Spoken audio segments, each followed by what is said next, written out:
પરંતુ મગરો હજુ પણ દેખાઈ રહ્યા છે। રહેણાંક વિસ્તારોમાં મગર દેખાયા અને રહીશોમાં હવે ભય છે। ત્યારે શહેરના કમાટીબાગમાંથી એક મગરનું રેસ્ક્યુ કરવામાં આવ્યું। કમાટીબાગમાં ઝાડીઓ વચ્ચે મગર ફસાયો હતો। 3.5 થી 4 ફૂટનો આ મગર ફસાઈ ગયો હતો, જેનું રેસ્ક્યુ કરાયું। મગરનું સુરક્ષિત રેસ્ક્યુ કરી વન વિભાગને સોંપવામાં આવ્યો। જોયું હતું 3.5-4 ફૂટનો મગર હતો। એ મગરને અમે લોકોએ જાળી અને ફેન્સિંગ બંનેની વચ્ચે આવીને ફસાઈ ગયો હતો। ના એનાથી બહાર નીકળાતું હતું કે ના બીજે જે અમારા વોલેન્ટિયર્સ છે અમે લોકોએ ત્યાં પહોંચીને મગરનું રેસ્ક્યુ કર્યું હતું અને શૈલેષભાઈ રાવલ જે ફોરેસ્ટ ડિપાર્ટમેન્ટના સદસ્ય છે એમને સબમિટ કર્યો હતો। સરદાર સરોવર ડેમની સપાટીમાં વધારો થયો। નર્મદા ડેમની સપાટી 135.94 મીટરે પહોંચી। 24 કલાકમાં 27 સેન્ટીમીટરનો વધારો થયો। ડેમના 15 દરવાજા 2.50 મીટર ખોલાયા। ડેમના દરવાજા ખુલતા વડોદરા, ભરૂચ અને નર્મદાના 42 ગામોને એલર્ટ કરવામાં આવ્યા। ઉપરવાસમાંથી પાણીની આવક વધતા જળ સપાટી વધી હતી। ડેમના દરવાજા 15 જેટલા ખોલવામાં આવ્યા, એ પણ 2.50 મીટર જેટલા ખોલાયા અને આસપાસના કાંઠાના 42 જેટલા ગામોને એલર્ટ કરવામાં આવ્યા।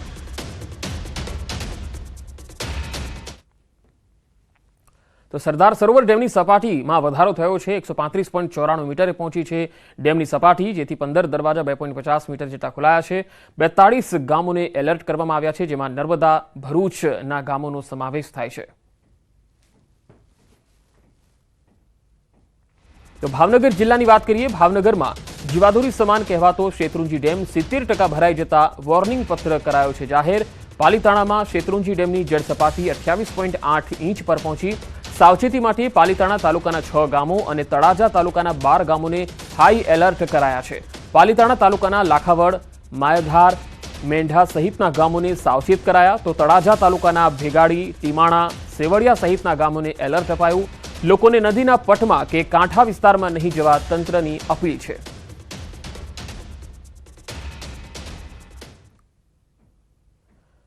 દાહોદ હાઈવે પર ખાડાને કારણે અકસ્માત થયો। દાહોદથી રાજસ્થાન હાઈવે પર અકસ્માત થયો, જેમાં બાઇક પર રહેલા વૃદ્ધાને ગંભીર ઈજા પહોંચી છે। આ ખાડાના કારણે બાઇક સવારે કાબુ ગુમાવ્યો। ઈજાગ્રસ્તને સારવાર માટે હોસ્પિટલમાં લઈ જવામાં આવ્યા।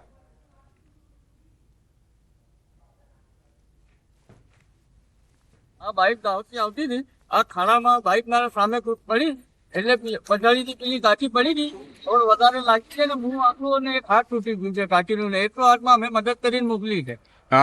કઈ રીતે પડ્યા? આ ખાડા કારણ છે। રાજકોટમાં તંત્રની ગંભીર બેદરકારીએ એક વ્યક્તિનો ભોગ લીધો। ભૂગર્ભ ગટરના ખુલ્લા ઢાંકણામાં પડી જતા વનરાજસિંહ જાડેજાને હોસ્પિટલ ખસેડાયા હતા, જ્યાં સારવાર દરમિયાન બાઇક ચાલકનું મૃત્યુ થયું। 3 સપ્ટેમ્બરે આ બનાવ બન્યો હતો, જે બાદ ઘાયલ વનરાજસિંહને હોસ્પિટલ ખસેડાયા, જ્યાં ગઈકાલે સારવાર દરમિયાન તેમનું મૃત્યુ થયું। સ્થાનિકોએ જણાવ્યું કે તંત્રની બેદરકારીના કારણે થોડા દિવસ પહેલા અકસ્માતમાં હાડકું તૂટી ગયું હતું। બનાવ બનવામાં એવું હતું કે એ ઘરે આવતા હતા સવારે 6 વાગે અને મેઇન રોડ ઉપરથી આવતા હતા। અહીંયા ડ્રેનેજનું ઢાંકણું ખુલ્લું હતું, એ પડી ગયા। પછી એમના સામેવાળા કિશોરસિંહને એ મને બોલાવવા આવ્યો, ભાઈ આવી રીતે ભાઈ ડ્રેનેજના ઢાંકણાના હિસાબે પડી ગયા છે, તમે આવો। એટલે પછી હું ત્યાં ગયો। એમાં આસળીમાં ફ્રેક્ચર હતું, બરોબર છે। એટલે અહીંયા અમે એમની ટ્રીટમેન્ટ કરાવી અને પછી એમને એમ કીધું કે ભાઈ આસળીમાં 4 ફ્રેક્ચર છે, એટલે એ કરાવીને પછી અમને ઘરે લઈ આવ્યા હતા। રાજકોટ મહાનગરપાલિકાના અધિકારીઓ, પદાધિકારીઓની ઘોર બેદરકારીના કારણે વધુ એક વ્યક્તિએ પોતાનો જીવ ગુમાવવાનો વારો આવ્યો છે। વનરાજસિંહ જાડેજા નામના વ્યક્તિનું છે તે સારવાર દરમિયાન મોત છે તે નિપજ્યું છે। ખાસ કરીને આપને હું જે દ્રશ્યો જે બતાવવાનો પ્રયત્ન કરી રહ્યો છું, આપ હાલ અત્યારે દ્રશ્યોમાં જે જોઈ રહ્યા છો આ એ જ કુંડી છે કે જે 10 તારીખના રોજ ખુલી હતી અને વનરાજસિંહ જાડેજા કે જે પોતાના ઘરે જઈ રહ્યા હતા ત્યારે કુંડી ખુલી હોવાના કારણે તેમનું બાઇક છે તે સ્લીપ થઈ ગયું હતું ને ત્યારબાદ બાઇક પડી જતા તેમનું ઘટના સ્થળ ઉપર જ ખાસ કરીને ગંભીર ઈજા પહોંચી હતી અને ત્યારબાદ સારવાર દરમિયાન તેમનું ગઈકાલે મોત નીપજ્યું હોવાનું છે તે સામે આવ્યું છે। ચોક્કસ હાલ જોઈ શકાય છે કે મહાનગરપાલિકા દ્વારા ના કર્મચારીઓ અહીં આવ્યા હતા ને ત્યારબાદ આ જે નવું ઢાંકણું છે તે નાખવામાં આવ્યું છે, કારણ કે 50 મીટરની અંદર જ અન્ય જે ઢાંકણા છે તે જૂના જણાઈ આવ્યા છે। મારા ટાબરિયાનું હમણાં 15 દી પહેલા જ એક્સિડન્ટ થયું, અહીંથી હાડકું ભાંગી ગયું છે પગમાંથી। અહીંયા સ્પીડ બ્રેકરની અમે 2-3 ફેર અરજી કરી પણ નાખવા નથી આવ્યા। જ્યારે આ પ્રકારની ઘટના બને છે ત્યારે ચોક્કસ ફરિયાદ નોંધવામાં આવે છે, પરંતુ ત્યારબાદ કોઈ પણ વ્યક્તિની ધરપકડ તે મામલે કરવામાં નથી આવતી। અંકિત પોપટ, ન્યૂઝ 18 ગુજરાતી। સમગ્ર મામલે કોંગ્રેસના મહિલા અગ્રણી ગાયત્રીબા વાઘેલાએ નગરસેવક અને ડ્રેનેજ વિભાગના અધિકારી સહિતના રાજીનામાની માંગ કરી હતી. હું શાસકોને પણ કહેવા માંગુ છું કે જો તમારામાં હિંમત હોય તો આ વોર્ડના નગરસેવકનું તમે રાજીનામું લ્યો. આ વોર્ડના જે ડ્રેનેજ વિભાગના જે ડ્રેનેજના જે અધિકારીઓ હોય એનું રાજીનામું લ્યો. આ જે ડ્રેનેજની જે સમિતિ હોય એમાં તમારા જે લોકો હોય એનું જો તમે રાજીનામું લેશો. વનરાજસિંહ જાડેજાનું ગટરના ખુલ્લા ઢાંકણામાં પડી જતા મોત થયું હતું, જે બાદ તંત્રની ઊંઘ ઉડી. શહેરના મેયર નયનાબેન પેઢડિયાએ વોર્ડ નંબર 1ના ઓફિસરને ડ્રેનેજની ફરિયાદ ઉકેલવા સૂચના આપી હતી. થોડા દિવસ પહેલા આ અકસ્માત થયો હતો, જેમાં ડ્રેનેજની જે ઢાંકણાની ફ્રેમ છે એ તૂટી ગઈ હતી અને ગંભીર અકસ્માત થયો. અને કાલે 12/9ના રોજ એ ઈજાગ્રસ્તનું મૃત્યુ પણ થયું છે, જે ખરેખર દુઃખદ સમાચાર છે. ડ્રેનેજ અધિકારીઓને તેમજ વોર્ડ ઓફિસરોને અને ડીએમસી કક્ષા સુધીના આજે તાત્કાલિક ધોરણે મેં સૂચના આપેલી છે. રાજકોટમાં કોંગ્રેસના નેતા ગાયત્રીબા વાઘેલાએ નિવેદન આપ્યું અને તેમણે ડ્રેનેજ વિભાગના અધિકારીના રાજીનામાની માંગ કરી હતી. તમે જોઈ શકો છો કે ગટરના ખુલ્લા ઢાંકણામાં પડવાથી તેમનું મૃત્યુ થયું હતું અને આ ઘટના બાદ જે છે એ રોડ પર જે રીતે ખાડા અકસ્માત સર્જી રહ્યા છે અને લોકોના મૃત્યુ થઈ રહ્યા છે તેને લઈને લોકોમાં પણ રોષ છે. દાહોદની ઘટના પણ હજુ તાજી છે, કારણ કે આજે દાહોદમાં પણ ખાડાના કારણે એક વૃદ્ધા છે ગંભીર હાલતમાં ઘવાયા હતા અને ખાડાના કારણે જ આ અકસ્માત થયો હતો. રાજ્ય સરકાર હોય કે વિભાગ હોય કે અધિકારી હોય કે પછી સ્થાનિક પાલિકા હોય, આ બાબતમાં ખૂબ ગંભીરતાથી કામ લેવાની જરૂર છે. સુરત જિલ્લામાં આદમખોર દીપડાનો આતંક છે. લોહી તરસ્યા દીપડાના હુમલાથી ખેતરમાં કામ કરતી મહિલાનું મોત થયું.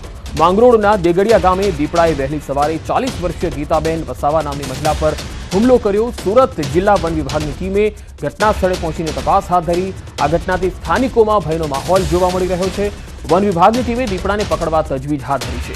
1 મહિના પહેલા પણ માંડવી તાલુકામાં દીપડાના હુમલાની ઘટનામાં એક વૃદ્ધ મહિલાનું મોત થયું હતું. ત્યારે દીપડાઓના વધી રહેલા આતંકને લઈને લોકોમાં વન વિભાગની કામગીરી સામે રોષ છે.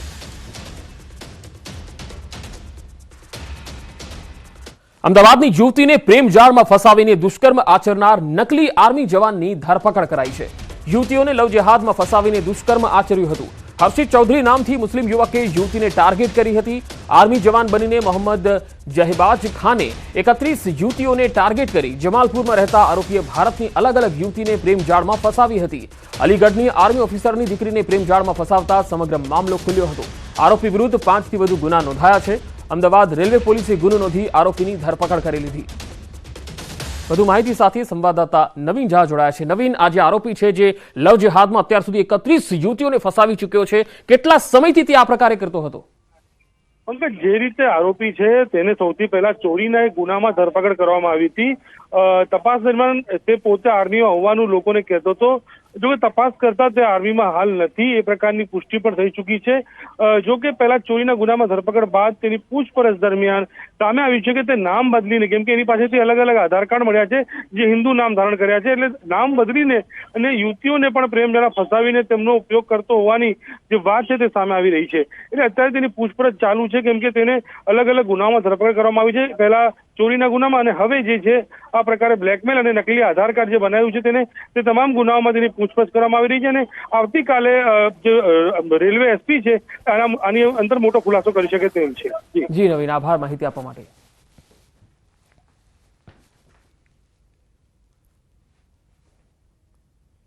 આગળ વધુ સમાચારો પર નજર કરીશું. હાલ રોકાઈશું એક વિરામ માટે.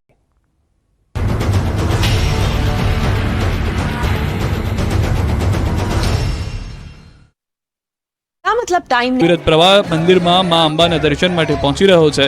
અંબાજી જતા રસ્તાઓ પર ઠેર ઠેર સેવા કેન્દ્ર ઊભા કરાયા છે, જ્યાં પગપાળા જતા ભક્તો પ્રસાદ લઈ વિશ્રામ કરી રહ્યા છે. 7 દિવસ ચાલનારા મેળામાં 35 લાખથી વધુ પદયાત્રી આવવાનો દાવો થઈ રહ્યો છે. તમામ યાત્રિકોને આજથી 7 દિવસ માટે બંને ટાઈમ નિઃશુલ્ક ભોજન પીરસાશે. સાથે જ અંબાજી આવતા તમામ યાત્રિકોને વીમા કવચથી સુરક્ષિત કરાયા છે. આ વીમા કવચ અંબાજીથી 20 કિલોમીટરની ત્રિજ્યામાં લાગુ પડશે. ત્યારે રાજ્ય સરકાર પણ યાત્રિકોની સુરક્ષાને લઈને સજ્જ થઈ ગઈ છે. લોકોના આરોગ્ય સુખાકારી માટે હરહંમેશ ઊભી રહેતી 108 મેડિકલ ઇમરજન્સી સેવા વધારાઈ છે. યાત્રિકોની સેવા માટે 8 જેટલી એમ્બ્યુલન્સ 15 જેટલા રૂટ પર મૂકવામાં આવી છે. મેળા પૂર્ણ ન થાય ત્યાં સુધી એમ્બ્યુલન્સ કાર્યરત રહેશે.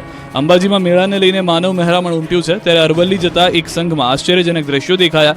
સામાન્ય રીતે પદયાત્રીઓમાં માનવ મહેરામણ જોવા મળે, પરંતુ અહીં તો ભક્તોના સંઘ સાથે એક શ્વાન પણ પદયાત્રી બનીને પગપાળા જઈ રહ્યો છે. અંબાજી મહીસાગરથી અંબાજી જતા સંઘના રથ સાથે ગળામાં માતાજીની ચુંદડી બાંધેલો શ્વાન પણ પગપાળા જઈ રહ્યો છે. બાબલિયા ચોકડીથી અત્યાર સુધીમાં 60 કિલોમીટર આ શ્વાન કાપી ચૂક્યો છે. જ્યાં રથ થોભે ત્યાં આ શ્વાન ઉભો રહી જાય છે. રસ્તે સંઘ સાથે જતા શ્વાનની લોકો પણ કુતૂહલતામાં જોવા મળી રહ્યા છે. માં જગદંબાની ભક્તિનો માહોલ જ એવો છે જેમાં અબોલ પ્રાણી પણ લીન થઈ જાય છે.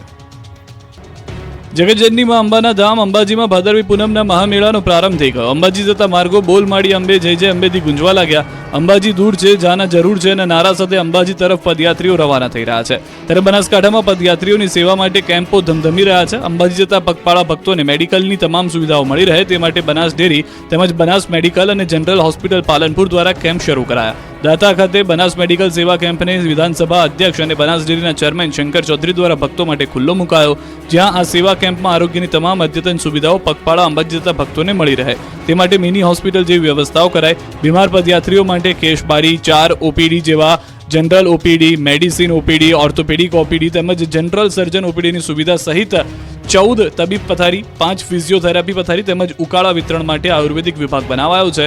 તો પદયાત્રીઓ માટે 15 પથારી સાથે સજ્જ મલ્ટીપારા મોનિટર, ઇસીજી, પલ્સ ઓક્સિમીટર, તાપમાન ચકાસણી તેમજ હૃદયના ધબકારા બંધ પડી જાય તો ઇલેક્ટ્રિક કરંટ આપીને હૃદય ચાલુ કરવાની વ્યવસ્થા સહિત તમામ ઇન્જેક્ટેબલ દવાઓ, ઉચ્ચ એન્ટીબાયોટિક્સ, જીવન બચાવવાની કટોકટીની દવાઓ, તમામ લક્ષણોની દવાઓ, સિરપ, આંખના ટીપા, ક્રીમ વગેરે પાટો અને એન્ટિસેપ્ટિક સામગ્રી સાથે સુસજ્જ ડ્રેસિંગ રૂમ તૈયાર કરાયો છે. 12 ડોક્ટર્સ, નર્સ અને મેડિકલ સ્ટાફના 100 થી વધુ કર્મચારીઓ ખડે પગે રહી લોકોની સારવાર લઈ રહ્યા છે.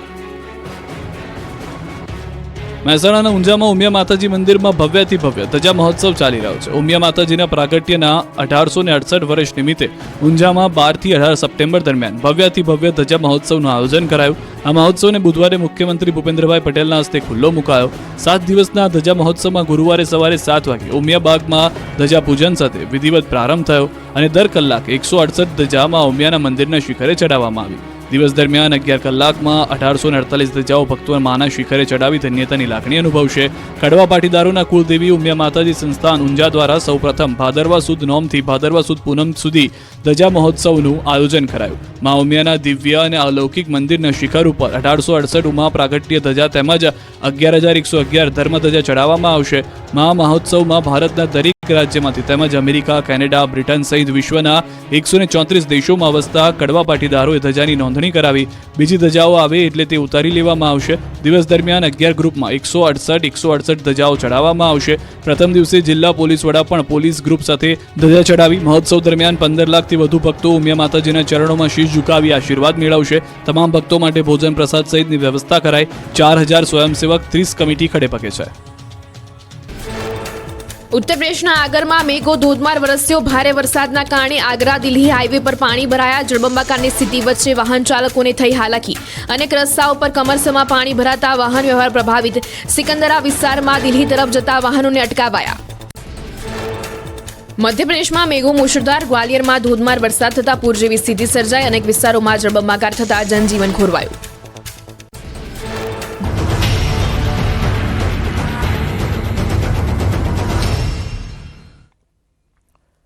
Welcome back. હેલ્મેટ જે આપણી સેફટી માટે હોય છે, જે આપણે અકસ્માતથી બચાવતી હોય છે, પરંતુ હેલ્મેટને લઈ ગુજરાત હાઈકોર્ટે ટકોર કરી અને સ્કૂટરમાં સવારને હેલ્મેટ પહેરવા આદેશ કર્યો, જે બાદ પોલીસે ડ્રાઈવ પણ ચલાવી.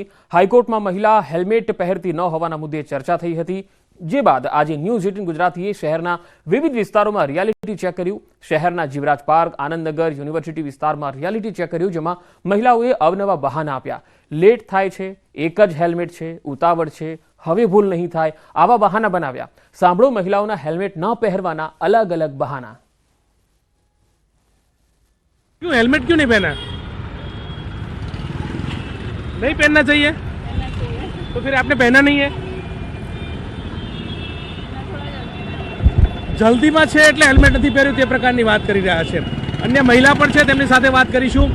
હેલ્મેટ કેમ નથી પહેર્યું? બાળક તમારી સાથે છે, ઘરે લઈ જઈ રહ્યા છો, સેફટી માટે જરૂરી છે પણ આદત નથી પહેલેથી એટલે નથી પહેરેલું. મહિલાઓ જ હેલ્મેટ નથી પહેરતી આ પ્રકારની વાત છે અને તમે નથી પહેરી. અમે તો અહીંયા જ જઈને આવ્યા છે નજીક, એટલે અત્યારે હેલ્મેટ પહેરી શું કરવાનું? 5 જ મિનિટનું કામ હતું ખાલી બહાર. એટલે 5 મિનિટનું કામમાં હેલ્મેટ નહીં પહેરવાનું? અને એક જ હેલ્મેટ છે ને જવાનું 2 જણા ને જે દૂર જાય એ હેલ્મેટ લઈ જાય છે, બીજું લેવાનું છે. હમણાં જ તૂટી ગયું 2 દિવસ પહેલા જ. પણ ફટાફટ નીકળી જઈએ ને રહી જાય બીજું કઈ. બેટા તું નથી સમજાવતી મમ્મીને? મેં કીધું તું એમને પણ એ માનતા નથી, હું શું કરું? ન્યૂઝ 18 ગુજરાતીએ શહેરના આનંદનગરમાં રિયાલિટી ચેક કરતા હેલ્મેટ ન પહેરવાને લઈ મહિલાઓએ કહ્યું કે ઉતાવળમાં ભૂલી જવાય છે. આનંદનગર 4 રસ્તા પાસે પહોંચ્યા છીએ કે જ્યાં મહિલાઓ હેલ્મેટ નથી પહેરતી તે અંગેનું રિયાલિટી ચેક કરી રહ્યા છે. પરંતુ તમારી સામે જ છે અનેક એક્ટિવા ચાલક મહિલાઓ છે, તેમને પૂછીએ કે તમે હેલ્મેટ કેમ નથી પહેર્યું? તમે હેલ્મેટ કેમ નથી પહેર્યું? હા સાચી વાત છે, ભૂલ છે અમારી ભાઈ. બંને જણાને હેલ્મેટ પહેરવું પડે છે. બંને નથી પહેરતા. પહેરાવો પછી હું પહેરીશ. બાળક છે તમારી પાસે અને તમે તમારી સેફટી નથી રાખતા. ડર નથી લાગતો હેલ્મેટ નથી પહેર્યું તો? લાગે છે પણ સમટાઈમ્સ ઉતાવળમાં ભૂલી પણ જવાય. એટલે એવું તો ના કહેવાય કે પહેરવું ના જોઈએ, પહેરવું જ જોઈએ. હેલ્થ એન્ડ સેફટી માટે બહુ જરૂરી છે. અવનવા બહાના બતાવતા નજરે પડી રહ્યા છે કે ખ્યાલ છે હેલ્મેટ પહેરીશું, હવે ભૂલ નહીં થાય. આ પ્રકારની વાતો સાંભળતા જે છે તે મહિલાઓ મળી રહ્યા છે અને હેલ્મેટ ન પહેરવાના બહાના જે છે તે પણ બતાવતા અમદાવાદની મહિલાઓ જે છે તે કરી રહી છે. પરંતુ સવાલ એ છે કે ક્યારે હેલ્મેટ પહેરશે અને ક્યારે પોતાની સેફટીનું ધ્યાન રાખશે. કેમેરામેન હરીશ શર્મા સાથે ગૌતમ શ્રીમાળી, ન્યૂઝ 18 ગુજરાતી, અમદાવાદ. અમદાવાદ શહેરના યુનિવર્સિટી વિસ્તારમાં તો હેલ્મેટ ન પહેરવા બાબતે કહી રહ્યા છે કે શોર્ટ ડિસ્ટન્સ છે એટલે નથી પહેર્યું. મારે ઘરેથી જ નીકળવામાં મોડું થયું છે. એકચ્યુઅલી મારે 12:30 કોલેજ પહોંચવાનું છે. હેલ્મેટ કેમ નથી? શોર્ટ ડિસ્ટન્સ છે એટલે. બધા હેલ્મેટ પહેરે છે, તમે નથી પહેર્યું. ડર નથી? છે તો પછી કેમ નથી પહેરતા? કારણ કે પછી જોવામાં થોડો પ્રોબ્લેમ પડે છે. યુનિવર્સિટી વિસ્તારમાં હેલ્મેટ ન પહેરવાને લઈ પોલીસ એક્શનમાં આવી. હેલ્મેટ ન પહેર્યું હોય તેની પાસેથી દંડ વસૂલી કાર્યવાહી કરવામાં આવી રહી છે. મહિલાઓ અવનવા બહાના બતાવી રહી છે હેલ્મેટને લઈને. યુનિવર્સિટી ખાતે તમામ પોલીસવાળા પણ એક્ટિવ થઈ ચૂક્યા છે. તમામ મહિલાઓ પાસેથી પોતાના લાયસન્સ જોઈ રહ્યા છે, કેમ હેલ્મેટ નથી પહેર્યું તે પ્રકારની બાબતો સામે આવી રહી છે અને મેમો જે લેવાની તજવીજ જે છે તે હાથ ધરવામાં આવી છે. અહીં એક નહીં પરંતુ અનેક મહિલાઓ જે છે તેમને રોકવામાં આવ્યા છે. રોકવામાં આવ્યા બાદ તેમની પાસેની કાર્યવાહી જે છે તે પણ કરવામાં આવી રહી છે. તમે જોઈ રહ્યા છો કે હેલ્મેટ ન પહેરવાના કારણે આ તમામ મહિલાઓ જે છે તેમની ઉપર કાર્યવાહી કરવાની નોબત જે છે તે આવી રહી છે. હેલ્મેટ નથી પહેર્યું એટલા માટે ઊભા રાખે છે? હા, પહેરવું જોઈએ કે ના પહેરવું જોઈએ? પહેરવું જોઈએ. પણ મને છે ને વાગે છે હેલ્મેટ એટલે હું નથી પહેરતી. જનતા ક્યારે સુધરશે? જનતા ક્યારે પોતાની જે નિયમો જે છે તેનું પાલન કરશે તે એક સવાલ થઈ રહ્યો છે. પરંતુ નિયમો નથી પાલન કરતા, બે રોકટોક ફરી રહ્યા છે, હેલ્મેટ નથી પહેરતા. આ પ્રકારની બાબતો જ્યારે ન્યૂઝ 18 રિયાલિટી ચેક કરી રહ્યું છે તેમાં સામે આવી રહ્યું છે. હરીશ શર્મા સાથે ગૌતમ શ્રીમાળી, ન્યૂઝ 18 ગુજરાતી, અમદાવાદ. ભાવનગરમાં પોલીસની કામગીરી સામે કોંગ્રેસનો વિરોધ જોવા મળ્યો. કલેક્ટર કચેરી ખાતે વિરોધ નોંધાવ્યો. કેફી પીણાની બોટલ ટેબલ પર મૂકી વિરોધ નોંધાવ્યો હતો. નશાનો કારોબાર વેચાતો હોવાનો આરોપ પણ લગાવ્યો. કોંગ્રેસની કામગીરી જે છે એ ખાસ તો અહીંયા વિરોધને લઈને જોવા મળી હતી અને પોલીસની જે કામગીરી છે તેને લઈને કોંગ્રેસે કેટલાક સવાલ પણ ઉઠાવ્યા હતા. પોલીસ કામગીરી કરે છે પણ અમારી એવી રજૂઆત રહી છે આજે કે પોલીસ એના રૂટ સુધી જાય તો વધારે સારી કામગીરી થાય. પોલીસે ગઈકાલે જ એક રેડ કરી છે અને સિન્થેટિક ડ્રગ પકડ્યું છે, નાર્કોટિક ડ્રગ પકડ્યું છે, પણ હજી અસરકારક રીતે એવી કામગીરી કડક હાથે નથી થતી કે જેને કારણે લોકોમાં ભય થાય. લેવાવાળામાં અને વેચવાવાળામાં બંનેને જ્યાં સુધી અનુશાસન ન દેખાય ત્યાં સુધી આનો કોઈ સાચો પરિણામ ન મળે. મહેસાણામાં પીવાના પાણીના નળમાંથી નાની માછલીઓ નીકળી. અમદાવાદના દેત્રોજ રોડ પરથી મહેસાણાના કટોસણ રોડ ગામ નજીક માયાનગરની આ ઘટના છે. નર્મદાના પીવાના પાણીમાંથી માછલીઓ નીકળી છે. કટોસણ રોડના માયાનગર વિસ્તારમાં નર્મદાનું પીવાનું પાણી જે છે એ આપવામાં આવે છે. દૂષિત પાણીમાં નાની નાની માછલીઓ નીકળી. સ્થાનિકો પીવાના પાણીનો ઉપયોગ કરવાને લઈ ચિંતિત થયા છે. કટોસણ રોડ માયાનગર વિસ્તારમાં નર્મદા ફિલ્ટર પ્લાન્ટમાંથી આવે છે આ પાણી. નર્મદાનું જે ફિલ્ટર પાણી પીવા માટે આપવામાં આવે છે તે ખૂબ જ દૂષિત આવે છે અને ઘણા સમયથી ત્યાંને એ પાણીની અંદર નાના માછલીઓ જીતી અને મરેલી નીકળે છે.